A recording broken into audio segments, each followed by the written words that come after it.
મોરબીમાં પડ્યો મુશળધાર વરસાદ, ગાજવીજ સાથે તૂટી પડ્યો વરસાદ. રોડ પર ને જ્યાં જુઓ ત્યાં પાણી ભરાયાના દ્રશ્યો સામે આવ્યા છે.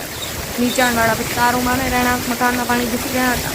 મહેન્દ્રપરા, વિસીપરામાં સહિતના નીચાણવાળા વિસ્તારોનો ઘરોમાં પાણી ઘૂસી જતા લોકોનો મુશ્કેલીનો સામનો કરવાનો વારો આવ્યો. મોરબીમાં આજે 11 વાગ્યા પછી એકદમ વાતાવરણમાં પલટો આવ્યો હતો. કોઈ લોકો કંઈ સમજે વિચારે તે પહેલા જ વીજળીના ચમકારા અને કડાકા ભડાકા સાથે વરસાદ તૂટી પડ્યો હતો. વરસાદ પડ્યાની સાથે જ વીજ પુરવઠો ખોરવાઈ ગયો હતો. આ બાબતે વાત કરીએ તો મોરબી શહેરના બાદ કરતા સમગ્ર ગ્રામ્ય વિસ્તારોમાં છેલ્લા 3 દિવસથી વરસાદ પડી રહ્યો હોય વાવણી જોગ વરસાદ થઈ ગયો છે. ખેડૂત ખુશખુશાલ છે ત્યારે મોરબીમાં છૂટોછવાયો વરસાદ પડ્યો હતો. તેમ છતાં વિસ્તારમાં તો પાણી ભરાયેલા જ છે. ત્યારે આજે સવારમાં જ સૂર્ય મહારાજ આકાશમાં નીકળ્યા હતા ત્યારે લાગ્યું હતું કે વરસાદ નહીં આવે, પણ 11 વાગ્યા પછી વાતાવરણમાં પલટો આવ્યો અને થોડી જ વારમાં ગાજવીજ સાથે મુશળધાર વરસાદ તૂટી પડ્યો. રોડ પર જ્યાં જુઓ ત્યાં પાણી થઈ ગયું.